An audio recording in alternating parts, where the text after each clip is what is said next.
The Challenger Series makes its return to Ballito, South Africa, a place rich with surfing history, pristine waves, and unique wildlife. Emerging talents come to face off for a chance to move up the rankings and earn their rookie spot on the championship tour, while relegated tour surfers are intent to get back where they belong, among the world's best. The 2023 Challenger Series season enters its midpoint here at the Ballito Pro, presented by O'Neill.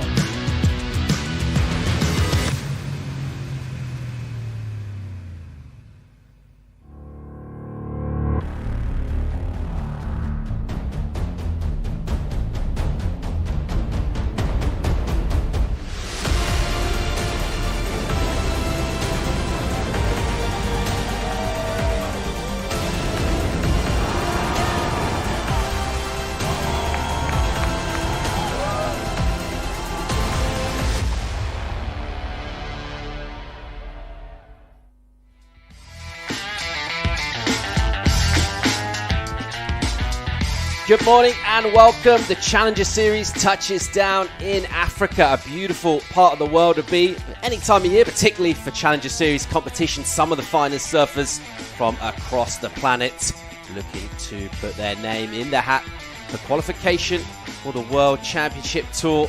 Some big talents from places like Australia, like this guy, Jordan Lawler. Of course, South Africa plays host to us, and we're delighted to be back as we check out some of our early morning arrivals. And a little slight chill in the air, but pretty balmy conditions. So far, it has been a surf-blessed winter season in South Africa. We're hoping that's set to continue. Here to talk you through the day, talk you through things, joining myself, Paul Evans, Mike Frew, and Gig Silius. Welcome, guys. Thanks, great to have you here, and I'm so excited. I've been excited for weeks. The forecasts look good. And to have the world's best surfers right there in my backyard, I'm so amped for. Gigs, Challenger Series back in Africa, and this looks set to be a really fun week of competition. Yeah, absolutely. I think the thing that we're seeing is consistently good surf here on the Challenger Series itself, and looking forward to what Ballito produces this week. Looking at those long-range forecasts already, it's looking very positive, and I think the El Nino winter is playing a part in that, so I think we're teeing up for a big week here, gentlemen. All right, well, let's find out exactly what we've got in store today. We're going to hear from Travis Logie. He's with Tasha Mentasti.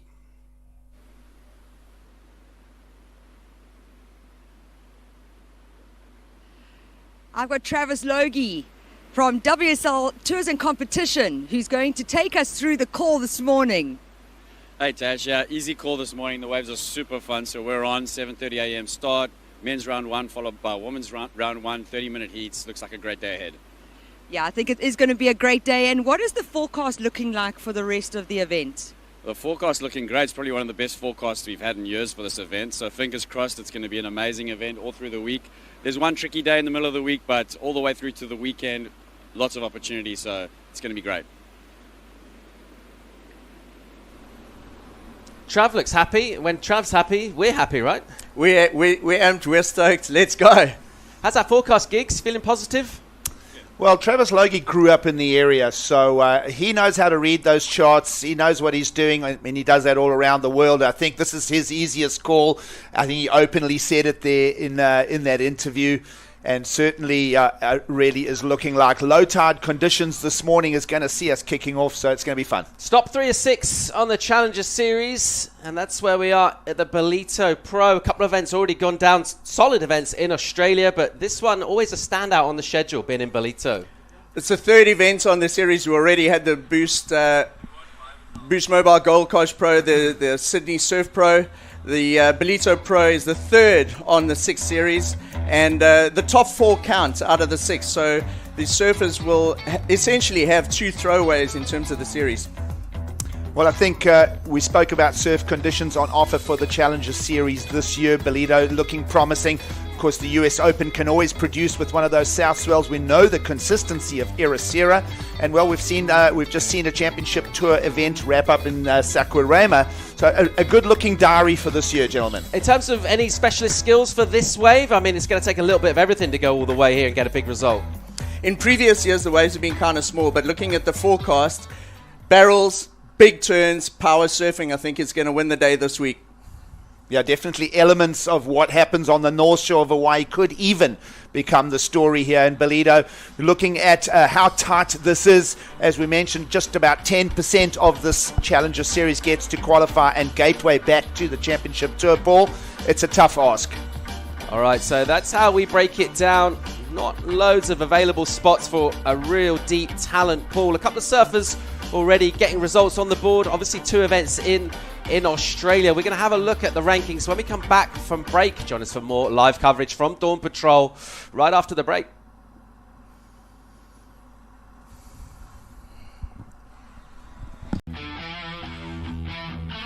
And a very warm welcome back to Dawn Patrol at the Ballito Pro, presented by O'Neill. A beautiful Sunday morning here in South Africa. We're looking forward to getting things going for our Challenger Series competition already this morning shortly. But before we do that, let's cast our mind back. A couple of events, big events went down in Australia early this year. We're going to have a look at some of the front runners, and we do talk about surfers who have that CT pedigree, and a couple already putting their hand up would love to get on tour for next year. Jacob Wilcox coming into the event as the favourite. He had a great run in Australia and some power surfing. Interestingly, 2 natural footers in that first event, taking first and second, and then it was over to the goofy footers in the second event, and coming out with a number of points into the lead there, Jacob Wilcox. We've seen Jacob for a while here, Gigs, on tour as wild cards in various situations, and he's definitely got that pedigree, that talent to step up. Yeah, absolutely. He arrives here in Ballito, heading up the Challenger Series through the consistency of the campaign through Australia. You did mention there, Paul. I mean, we saw him as a wild card as far back as 2013, care of his sponsor.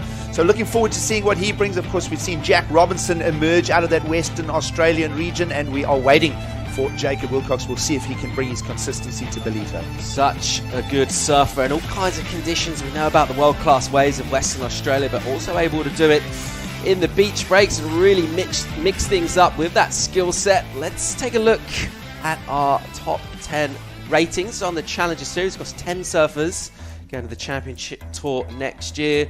What kind of names are leaping out at you? Who are we betting the farm on still being there at the end of the season? I think looking at Cole Hauschman, he comes into this event with great rhythm because he won the last event. It was his biggest result. He's going to come in with a lot of confidence. Samuel Pupo, wow, he's right up there, but he's the only Brazilian at that right up there. If I look at just the flags on the screen there, and then the Australians definitely took the momentum. They made the most of those 2 events in their home country, and we got the Australians topping the rankings. Yeah, gentlemen, look, this top 10 listing is going to shuffle around a little bit. Almost half of the top 10 right now in the Challenger Series have Championship Tour experience, and I think that talks to what the Challenger Series has become. It's the place where the debunked Championship Tour surfers have got to requalify, and then you've got that strong push of the emerging talent and, you know, the new hopefuls. Yeah, absolutely. Speaking of emerging talent, let's check out Cole Hauschman, who has been outstanding so far this year. Got a win in really powerful, solid conditions. We talk about the powerful goofy foots in the strong lefts. How was this stuff? Man, you know, having a look on screen at that image and the video that's going down right now, this is very similar conditions to what we had in Ballito earlier this week. I actually saw Carl Hauschman out there, Paul, warming up and surfing just like that. And I think he's really brought that rhythm across. He'll be a really deadly guy to have in your heat this week. Yeah, I think San Clemente has always been a discussion. Cole Hauschman, along with names like Jet Schilling, Cade Matson, and others are waiting to knock at the door. And I think with Cole Hauschman, he's filled into his body frame. He's carrying a little bit more weight. I'm seeing more power from him, and I'm looking forward to seeing what he brings. So he'll be coming off that winning feeling in Narrabeen. You mentioned the solid surf of Narrabeen. We're expecting similar stuff, but going the other way, right-handers. So we'll see what he can bring on the back end. Yeah, Cole, part of that new generation of American talent. Speaking of new generations, we've got something of a youthquake happening on the women's side of the rankings. We're going to be discussing the Women's Challenger Series rankings when we come back from break. Stay tuned.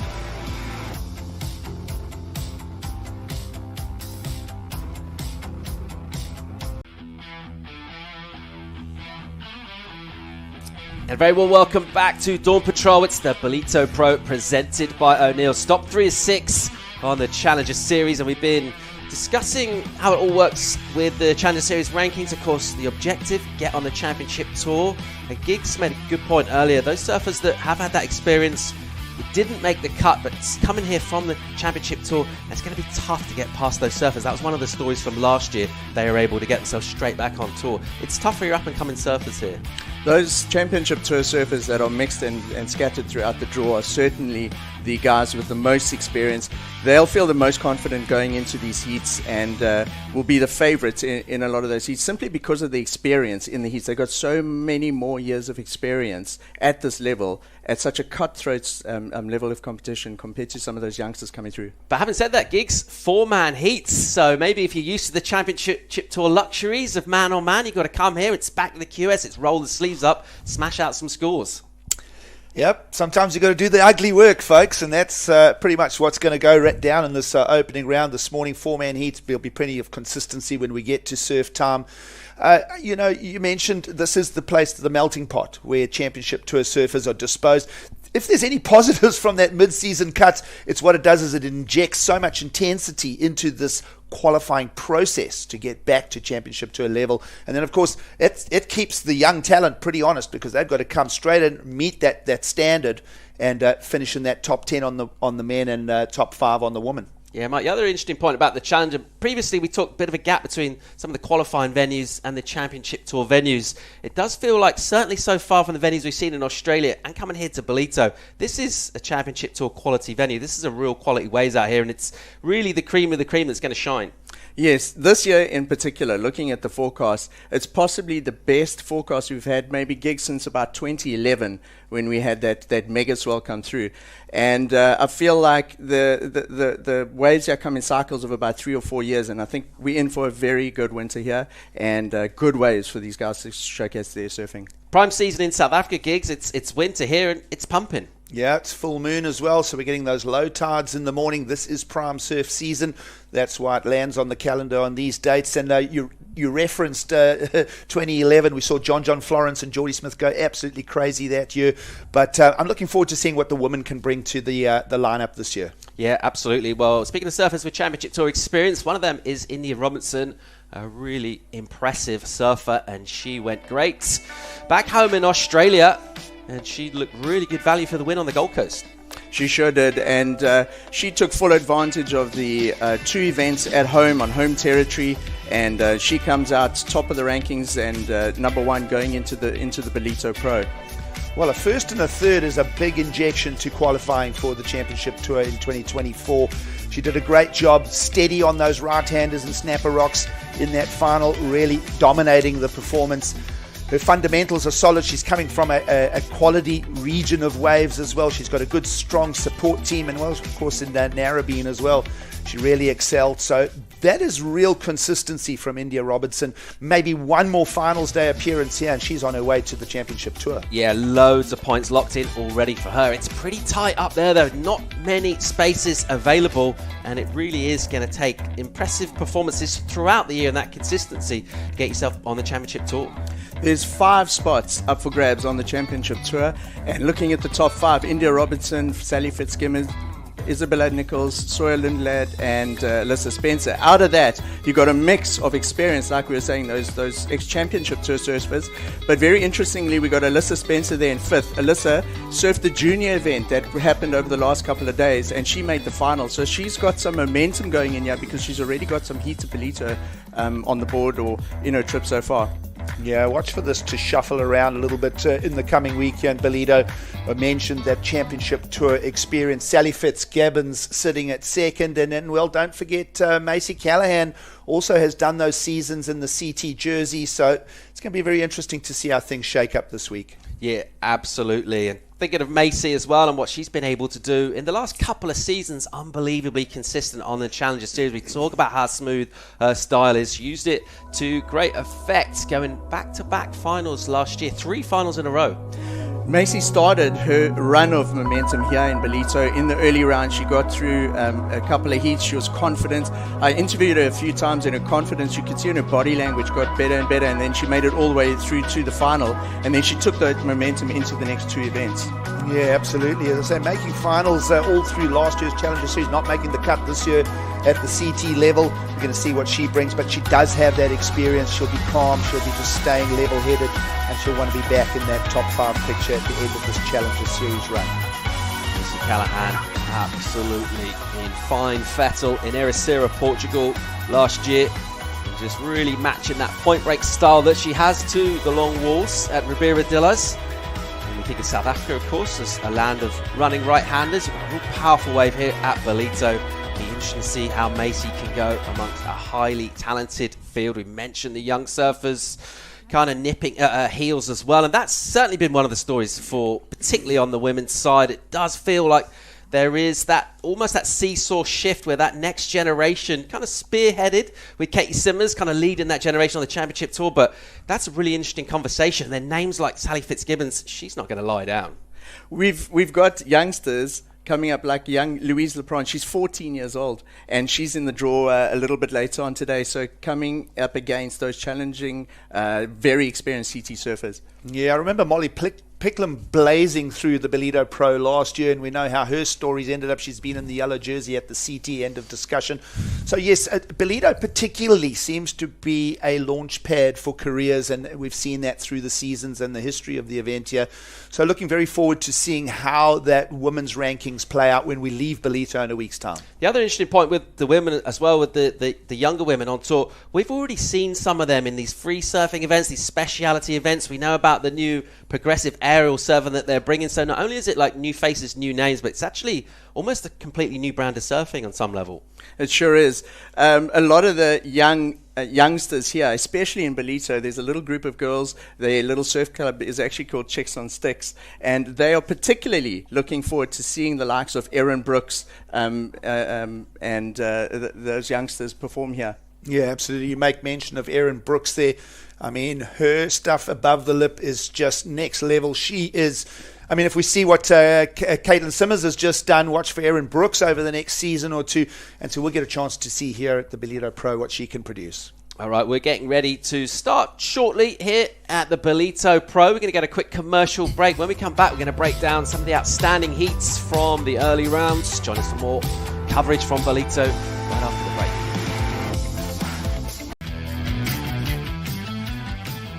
Welcome back to Dawn Patrol from the Ballito Pro, presented by O'Neill 2023. A beautiful Sunday morning here on the Dolphin Coast of South Africa. And we've had the call. We're going to be running shortly. But before we do that, myself and Paul Evans, Mike Through, we're breaking down some of the points on the Challenger Series so far this year. We've talked about venues in Australia already. A couple of quite distinct venues. Obviously Snapper Rocks. And then heading down to the powerful Essek Narrabeen. But Ballito, that's a different sort of wave altogether, and I'd just like you to just break it down for us. What kind of a wave is this? What kind of surfing is going to do well out here? So essentially, Ballito is a mix of a reef and a beach break. The event site where they're having it at the moment, it's called Surfers Beach. That's what it's known to as the locals, and it basically sits in between two other very well-known waves. If you look at the screen there, on the right-hand side of the screen is a beach called Bathers, and then just a little bit further down from that is a beach called Bog, and to the left of that is a beach called Sunrise. Sunrise is quite famous. Many photos and Surfer magazine covers of people like Shane Dorian were taken there in the past. So we're kind of sitting in the middle here of two breaks. On the right-hand side, Bog Bay is a bit of a roll-in into a barrel and a high-performance wave. On the left-hand side of it is Sunrise, where you basically take off straight into the barrel.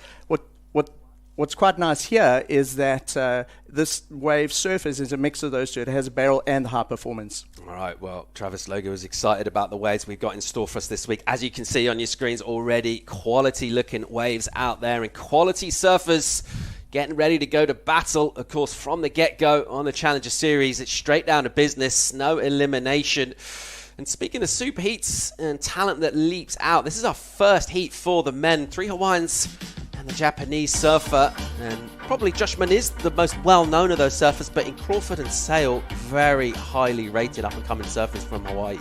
Yeah, absolutely. So loaded Hawaiian heat here. Looking at the rankings, they've got a bit of work to do in terms of the Challenger Series. Josh Moniz comes from a real heritage Hawaiian family. Shane Crawford surfed in the Junior Series now as well. So again, he comes into the seat with a bit of momentum. It's not the first time putting on a vest this week in Ballito.